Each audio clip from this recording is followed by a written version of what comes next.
Saudações a todos. Nós vamos trazer para nossa reflexão uma passagem do Evangelho segundo o Espiritismo, por Allan Kardec. Ninguém pode ver o reino de Deus se não nascer de novo, capítulo 4. Vamos ver a necessidade da reencarnação. Essa passagem é trazida por São Luís, Paris, 1859. A encarnação é uma punição e somente os espíritos culpados é que lhe estão sujeitos.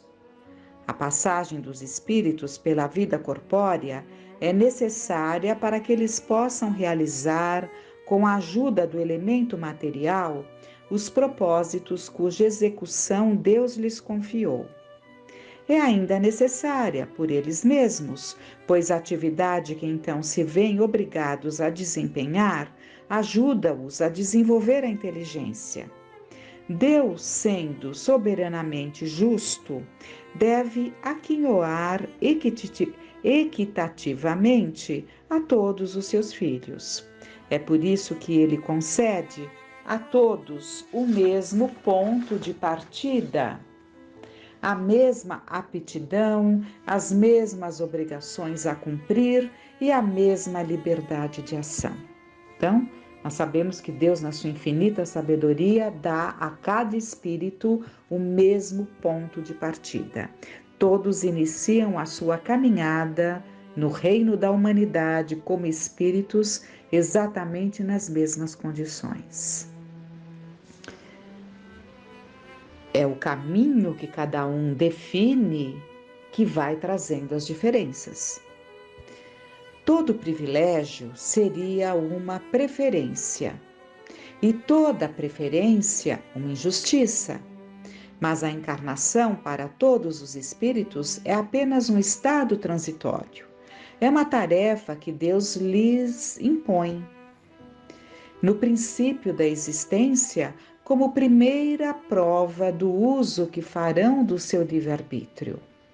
Os que executam essa tarefa com zelo sobem rapidamente, de maneira menos penosa, os primeiros degraus da iniciação e gozam mais cedo o resultado do seu trabalho. Os que, ao contrário, fazem mau uso da liberdade que Deus lhes concede, retardam o seu progresso, e é assim que, por sua obstinação, podem prolongar indefinidamente a necessidade de se reencarnarem, e é então que a encarnação se torna um castigo. Então, na verdade, a encarnação não é um castigo, é uma oportunidade do espírito desenvolver-se. Há aqueles que optam pelas melhores escolhas e fazem muito mais rápido este caminho que simbolizaria a iniciação do desenvolvimento do espírito. E caminham rapidamente, né? E logo são direcionados para mundos melhores, para mundos mais felizes, porque já vão se libertando dessa pequenez que nós insistimos em manter em nós mesmos, nos rastejando como vermes, ao invés de alçarmos voos mais altos, que é a nossa destinação. Então, a nossa destinação é realmente esse progresso, essa fatalidade a que todos estamos determinados, né? É o processo evolutivo do qual não fugiremos por mais que adiemos. Então, a partir do momento que a encarnação é uma necessidade, é uma grande oportunidade, é importante que, considerando as encarnações como um estado transitório de aprendizado para o despertar de uma nova situação como espíritos imortais que somos, é preciso que então entendamos a morte, compreendamos a morte, porque a partir do momento que entendemos que temos várias encarnações, evidentemente que sucedem-se vários desencarnes, vários processos de libertação pela morte. Então é preciso que busquemos considerar a morte na sua verdadeira feição, né? Então, no livro Lampadário Espírita, o espírito Joana de Ângeles, através da psicografia do Divaldo Franco, ela nos traz o tema considerando a morte. A problemática da morte decorre do comportamento de cada criatura durante a vida física. Por mais se alongue a existência corporal, momento chega em que a desassociação dos tecidos liberta a energia vitalizante, concedendo ao espírito encarnado que a movimenta o retorno aos pontos da erraticidade de onde proveio, né? Então é natural que todos passemos por esse processo de libertação dessa energia vitalizante. Então, assim como houve a encarnação, o mergulho na encarnação, há o processo do desencarne. Morrer é mudar de estado vibratório. Então, o que é a morte? É vibrar numa outra faixa. Morre cada pessoa conforme vive. Então, de acordo com como vivemos, é a forma como morreremos. E notem bem, a forma como morreremos não é exatamente o que se dá para que aquela alma abandone aquele corpo. É a forma como esse espírito se coloca ao abandonar o corpo, né? É isso que lhe confere a condição de um padrão vibratório melhor, uma lucidez mais acentuada ou não, né? Dependendo ali de cada um. Então, morre cada pessoa conforme vive, ligada às paisagens festivas da esperança ou algemada às paixões fatigantes dos seus desvarios. Reservando somente pequenos espaços mentais para cultivar os pensamentos de ordem superior, ou psiquicamente aclimatado ao amolentamento do caráter, ou educado dentro de padrões comodistas, a morte para esses invariavelmente se afigura como fenômeno que propicia o aniquilamento da personalidade, em cujo curso se apagam as luzes da consciência. Então, nós sabemos que o nosso cérebro é composto por compartimentos, digamos assim, como André Luiz coloca no livro No Mundo Maior, né? E há um espaço, né, em que são trabalhados, são cultivados os ideais nobres. Então, todos os pensamentos nobres que alimentamos, eles ocupam um determinado espaço no nosso cérebro, se pudéssemos dividi-lo por compartimentos, como André Luiz faz, para que entendamos melhor, né? Só que essa parte, né, que seria a parte superior do nosso cérebro, ela de certa forma, ou na verdade, ela é muito pouco explorada, porque muito pouco direcionamos no nosso dia para os pensamentos nobres. Por isso que ele fala, a Joana de Ângeles fala, reservando somente pequenos espaços mentais para cultivar os pensamentos de ordem superior. Né? Que grande alerta!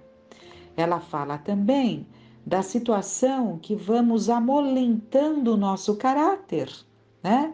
Vamos enfraquecendo a nossa coragem moral, amolentando o nosso caráter, ou seja, não cultivando o caráter, tendo mau caráter, alimentando coisas totalmente equivocadas, deturpadas. Ou educado dentro de padrões comodistas, podemos estar acomodados naquilo que já nos satisfaz, né? E deixamos de trabalhar esse campo mental das ideias superiores, dos ideais nobres. e passamos a viver apenas no campo da matéria, nos contentando apenas na satisfação das nossas necessidades fisiológicas em todos os sentidos. Somente em raros espíritos se demoram na atualidade as ideias da justiça divina padronizada nas limitações dogmáticas e nas instruções literais da Bíblia. No entanto, face ao progresso tecnológico e diante das aspirações tormentosas pela comodidade que faculta prazeres, nem sempre nobilitantes, graçam em mentes e corações os postulados materialistas negativistas em torno da realidade da vida no além-túmulo, conquanto o estuar do universo e a glória da existência indestrutível em toda parte, né? Então, o que ela está nos colocando? Que raros espíritos se preocupam ali com a justiça divina, com os códigos divinos que constam ali nos livros da Bíblia, especialmente no Novo Testamento, que são os ensinamentos de Jesus, né? Então, esse código de ética moral, pouco, como diz, raros espíritos se demoram na atualidade as ideias da justiça divina padronizada nas limitações dogmáticas e nas instruções literais da Bíblia. Então, aperfeiçoando melhor aqui essa colocação da Joana de Ângeles, o que ela alerta é que pouco se atém àquela forma literal que a Bíblia nos traz, né? O Espiritismo veio justamente trazer ali a ideia da letra, que Jesus fez tanta questão de colocar, né? É a letra, é o Espírito. Não fiquem com a letra, mas com o Espírito, é o que está naquele contexto, e não a leitura literal como muitos fazem, né? Mas raros se prendem a essa leitura literal. Mas mesmo assim, com todo esse desenvolvimento, ainda estamos muito aquém de alcançar o entendimento nobilitante, né? Como ela coloca. Embora o comportamento mental de uns e de outros, a vida surpreende exultante o viajor imprevidente após a cessação de aparelhagem fisiológica de que se serve. O complexo eletrônico comandado pela consciência, conceito a que muitos reduzem a vida humana em audaciosos golpes de simplismo, outro não é senão o espírito livre e independente que permanece sob as vibrações que cultivou, experimentando os contingentes energéticos a que se mantou espontaneamente, né? Então, essa prisão, né, a que nos colocamos na medida em que vivemos para as sensações, na medida em que as sensações são muito mais importantes que os sentimentos, nós vamos nos aprisionando no corpo, né? E com isso, compreendendo e estando longe de perceber o que é verdadeiramente um espírito livre. A capacidade de um espírito livre de alçar voos mais altos, né? Através do sono fisiológico, revelam-se os estados espirituais dos transeuntes do veículo carnal, né? Realmente é durante o sono que a nossa verdadeira condição se revela, nós encarnados, né? É durante o sono, é durante o desprendimento, durante o sono, que a nossa condição se revela, porque como espíritos nós vamos buscar e estar e vivenciar exatamente aquilo que desejamos, dentro da nossa condição de aspirações. No despertar da consciência, após os tratamentos cirúrgicos, expressam-se os estados da alma do homem. Sob a coação dos alucinógenos,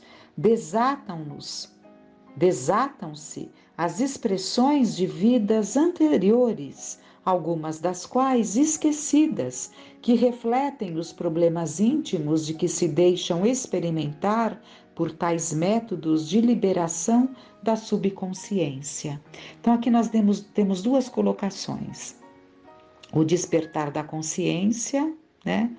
Em que alguns, durante determinadas cirurgias, né, sentem-se ali como espíritos, né, e retornam após a cirurgia, após aquela situação, expressando os estados da alma dos homens, né, mostrando ali essa condição de libertação da alma, de libertação do espírito nesses estados, enquanto anestesiados por um longo tempo. Quantos não trazem ali notícias de vivências, de experimentações vividas em espírito, né?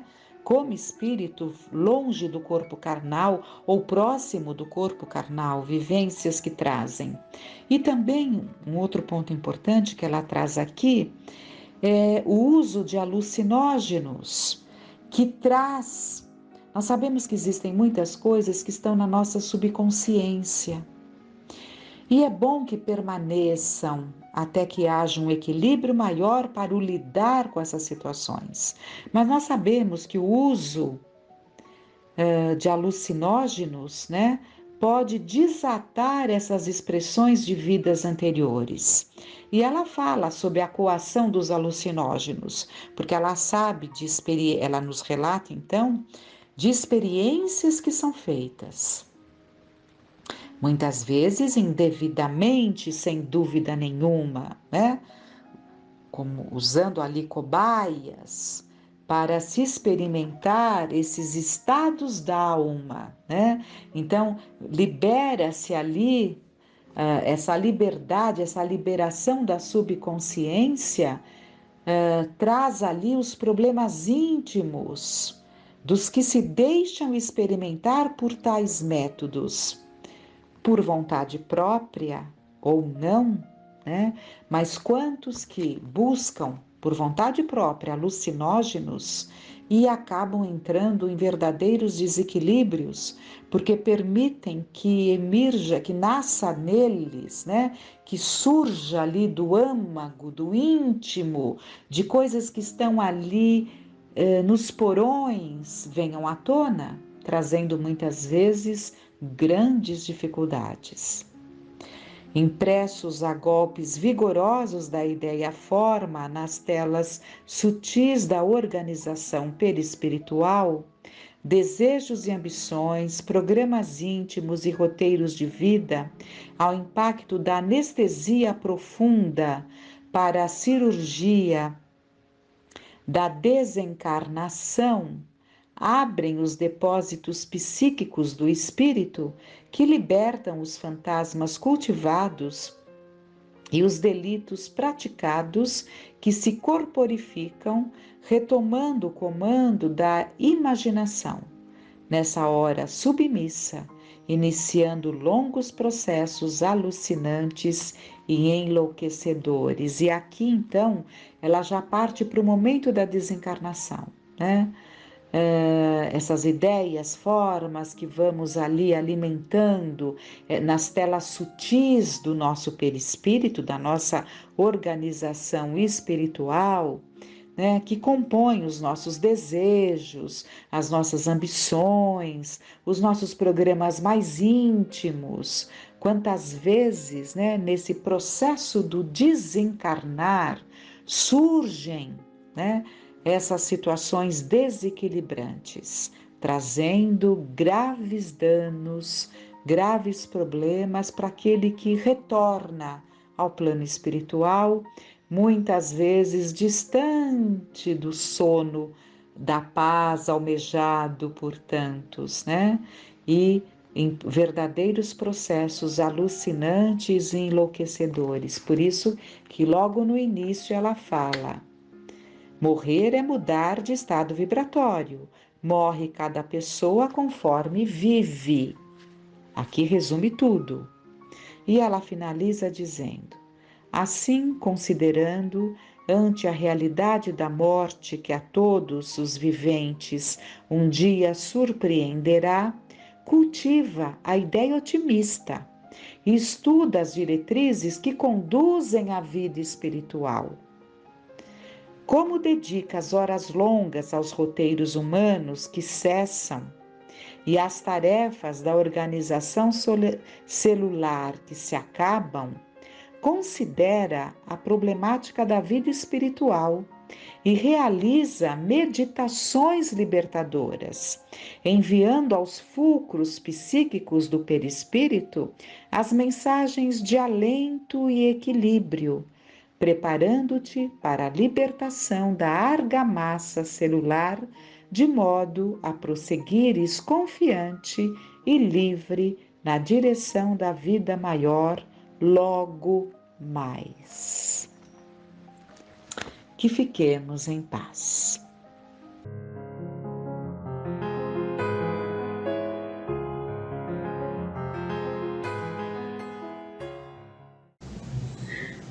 Amigos, sempre agradecidos pelas dádivas recebidas, por estarmos aqui mais uma vez reunidos, em nome de Deus, em nome de Jesus.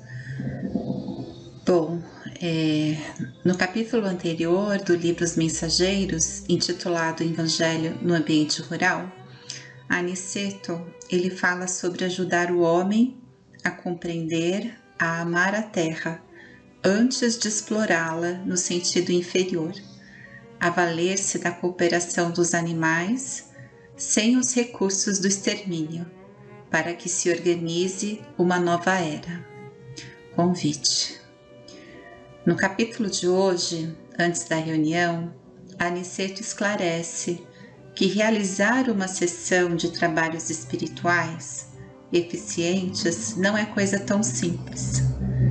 Quando encontramos companheiros encarnados, entregues ao serviço com devotamento e bom ânimo, isentos de preocupação, de experiências malsãs e inquietações injustificáveis, mobilizamos grandes recursos a favor do êxito necessário. Olha a nossa responsabilidade. Em todos os setores evolutivos, é natural que o trabalhador sincero e eficiente receba recursos sempre mais vastos. Onde se encontre a atividade do bem, permanecerá a colaboração espiritual de ordem superior.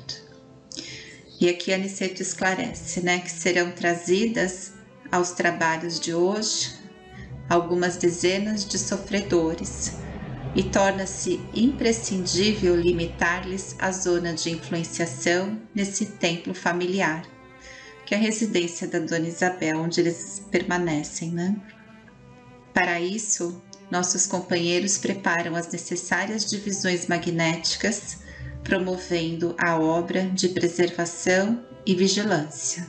Então, toda a segurança do local de trabalho, ela é estabelecida, para que não haja essa influenciação, da zona inferior. Para disseminar as luzes evangélicas aos desencarnados, são precisas providências variadas e complexas, sem o que tudo redundaria em aumento de perturbações. A uma ordem de um dos superiores daquele templo doméstico, espalharam-se os vigilantes em derredor da moradia singela. Nos menores detalhes estava a nobre supervisão dos benfeitores. Em tudo a ordem, o serviço e a simplicidade. Em tudo a ordem, o serviço e a simplicidade. É o que basta. Se fosse concedida à criatura vulgar uma vista de olhos, ainda que ligeira, aqui é sobre nós, sobre uma assembleia de espíritos desencarnados em perturbação e sofrimento, muito se lhes modificariam as atitudes na vida normal. Nessa afirmativa, devemos incluir igualmente a maioria dos próprios espiritistas, que frequentam as reuniões doutrinárias alheios ao esforço autoeducativo, guardando da espiritualidade uma vaga ideia na preocupação de atender ao egoísmo habitual. Sempre as nossas questões em primeiro plano é um alerta para que tenhamos um olhar coletivo, né? Nos ajudando aqueles que estão à nossa volta, naquilo que nos cabe, aquilo que temos a condição de fazê-lo. Em maioria, os espíritos presentes são irmãos abatidos e amargurados que desejam a renovação sem saber como iniciar a tarefa. Com efeito, os recém-chegados estampavam profunda angústia na expressão fisionômica. As senhoras em pranto eram numerosas. O quadro consternava. Algumas entidades mantinham as mãos no ventre, calcando regiões feridas. Não eram poucas as que traziam ataduras e faixas, isso na espiritualidade. Muitos, diz-nos Aniceto, que continua, o esclarecimento, não concordam com as realidades da morte corporal. E toda essa gente, de modo geral, está prisioneira da ideia de enfermidade, carregada de viciação mental por muitos séculos consecutivos. E aqui o esclarecimento oportuno a nós, Demoramo-nos todos a escapar da velha concha do individualismo. Como isso é forte, Às vezes a gente nem percebe o quanto ainda nossas ações são tomadas, direcionadas pela velha concha do individualismo, como é colocado aqui. A visão da universalidade custa preço alto e nem sempre estamos dispostos a pagá-lo. Não devemos renunciar o gosto antigo. Aliás, não queremos renunciar o gosto antigo, as viciações, Fugimos aos sacrifícios louváveis. Tudo que é convite à modificação causa um desconforto, Nessas circunstâncias, o mundo que prevalece para a alma desencarnada por longo tempo é o reino pessoal de nossas criações inferiores.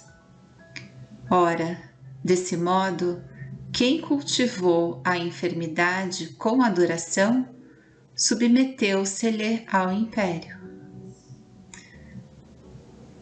É lógico que devemos, quando encarnados, prestar toda assistência ao corpo físico, que funciona para nós como vaso sagrado. Mas remediar a saúde e viciar a mente são duas atitudes essencialmente antagônicas entre si. Aqui Aniceto ele encerra o esclarecimento e convida aos presentes ao serviço. A prece e o esforço dos companheiros encarnados representarão o termo dessa reunião de assistência e iluminação em Jesus Cristo. Então, como sempre, os ensinamentos nos convidam a essa reflexão, o quanto somos responsáveis ainda mais, o quanto sabemos, o quanto somos esclarecidos de todas essas situações que nos envolvem, de quanto isso reflete aqueles que estão ao nosso lado na espiritualidade, no plano físico, e mal percebemos isso, Mal percebemos, por isso que ele menciona, se nós tivéssemos a mínima percepção do que seja esse ambiente, esse quadro de dor desses espíritos, né, que cultivaram situações de individualismo, né, esses companheiros que compartilham, né, caridosamente de suas dores conosco, né, isso é uma forma de caridade também, mostrar a nós o sofrimento, essa exposição ao qual faz com que reflitamos a respeito de nós mesmos, né, da nossa vida, como nós conduzimos, né, esse cuidado com o nosso corpo, com a nossa saúde, as viciações que ainda alimentamos, né, tanto físicas, né, a partir daquilo que nos alimentamos, daquilo que ingerimos, como mentais, que cultivamos ainda em nossa alma, né, por conta do que ainda é apreciável ao nosso espírito, mas não é saudável ao nosso espírito. Por isso que ele fala, remediar a saúde e viciar a mente são atitudes antagônicas entre si, né? E muitas vezes essa busca se faz assim, com muita potência, né? Com muita veemência, acreditando que estamos fazendo bem a nós mesmos, né? E não levamos em consideração aquilo que nós estamos causando às nossas células, não é? Porque às vezes a gente também temos o arquivo de memória celular, não é verdade? E aí isso repercute também no tempo que nós vivemos e naquilo que nós registramos no nosso perispírito. Então isso é importante, né? Então tenhamos essa certeza da assistência dos espíritos que estão sempre conosco a nos alertar quanto às situações, a forma como nós procedemos a nossa vida, mas também façamos por onde aceitar esse convite desse esforço autoeducativo, né, para que a gente realmente consiga aproveitar de uma forma mais completa a oportunidade que temos de estarmos aqui encarnados, né, e para que nós não levemos adiante essas viciações que ainda cultivamos, né, e que para nós ainda faz uma diferença enorme na nossa caminhada evolutiva. Então, é isso, né? Espero que tenha sido proveitoso. Para mim sempre é proveitoso, sempre agradecidos, né? Por tudo aquilo que nós recebemos e pela oportunidade de estarmos aqui também, compartilhando esse estudo desse livro tão importante, né? Nos seus ensinamentos, nas suas palavras, na sua coerência e tão alinhado com a doutrina, né? Que para nós é luz no nosso caminho. Então é isso, que Jesus nos abençoe, fique em paz e até o nosso próximo encontro.